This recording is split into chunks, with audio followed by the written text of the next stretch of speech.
Ready to strengthen your reading comprehension? Take a listen. All right, today we're doing something a little different.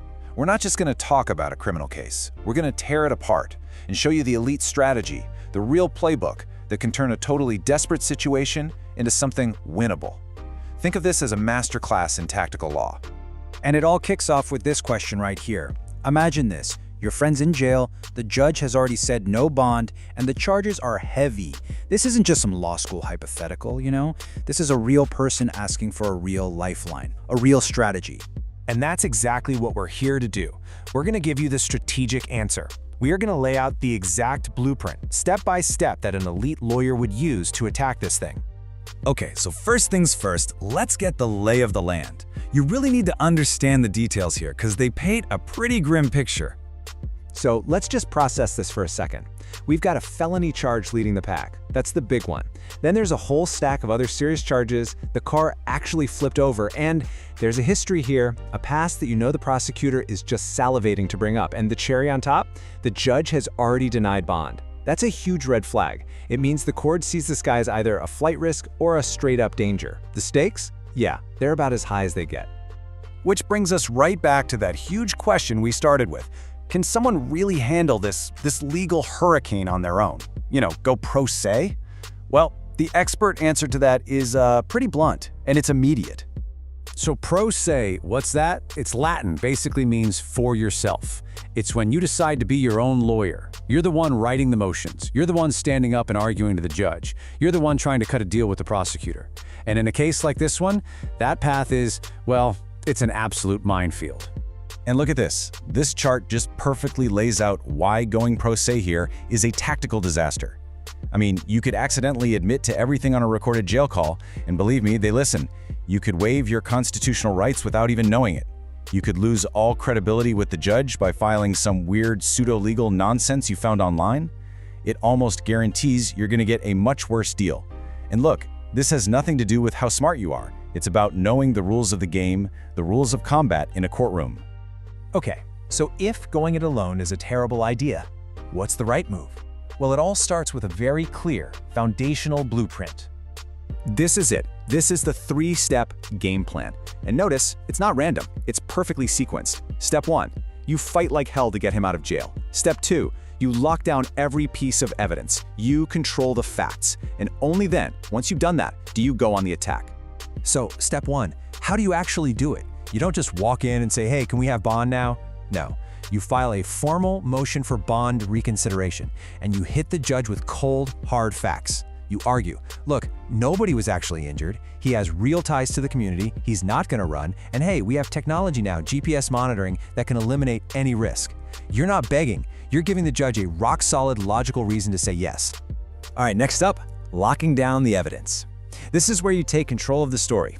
You file what's called a demand for discovery. You ask for everything, the dashcam video, the body cam, the dispatch logs, and here's the kicker, the department's own pursuit policy. Why is that so important?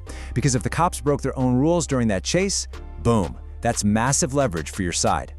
And this is where the real legal jujitsu happens. You don't just argue the facts, you attack the law itself. The prosecutor has to prove every single piece of this statute, so you start picking it apart. Was his action willful, or was it just blind panic? Was the cop's signal to pull over actually clear and unmistakable? And do the facts really add up to the serious stuff that makes this a felony? Do you see what's happening? You're turning their own law into a weapon against them. Okay, so everything we've talked about so far, that's a solid, competent defense. But that's just the baseline. An elite, a dominant defense, well, that's playing a whole different game. We're talking about proactive, psychological moves. And here's the key insight. The upgrade isn't just about doing more stuff. It's a total shift in mindset. It's about getting inside the judge's head, figuring out what they're really afraid of, and then handing them the solution on a silver platter before they even have to ask. I mean, just look at this. This right here is the masterclass. The judge is worried he's a danger because the car flipped? Fine. You propose a strict no driving order plus GPS monitoring. The judge is worried about his prior history? A pattern?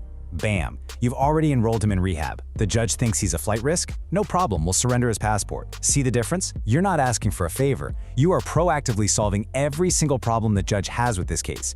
Then, you take it to the next level, evidentiary warfare. You know the prosecutor's whole strategy is to paint this guy as a repeat, dangerous offender. Your job is to shut that down. So you file a special kind of motion. It's called a motion in limine, and its only purpose is to get the judge to ban any mention of his past record. The argument is simple. That stuff is just there to make the jury hate him. It doesn't prove he's guilty this time. If you win that motion, you've completely changed the battlefield before the trial even starts.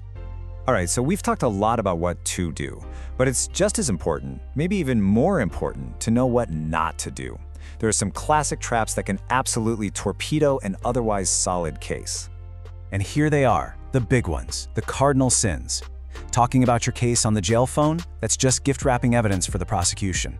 Filing those weird sovereign citizen type documents, you've just told the judge you're not a serious person. Arguing about jurisdiction when it's not a real issue, you lose.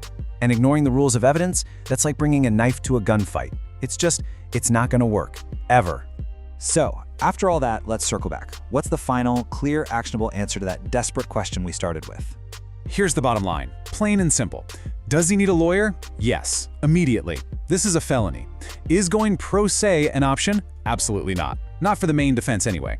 So what needs to happen like right now? 1. Apply for a public defender. 2. File that smart, structured motion to get bond. 3. Make sure all that police evidence is preserved. And 4. Start building that mitigation file today. Getting it a treatment, showing proof of a job, all of it. Because when you boil it all down, that's the real game right there.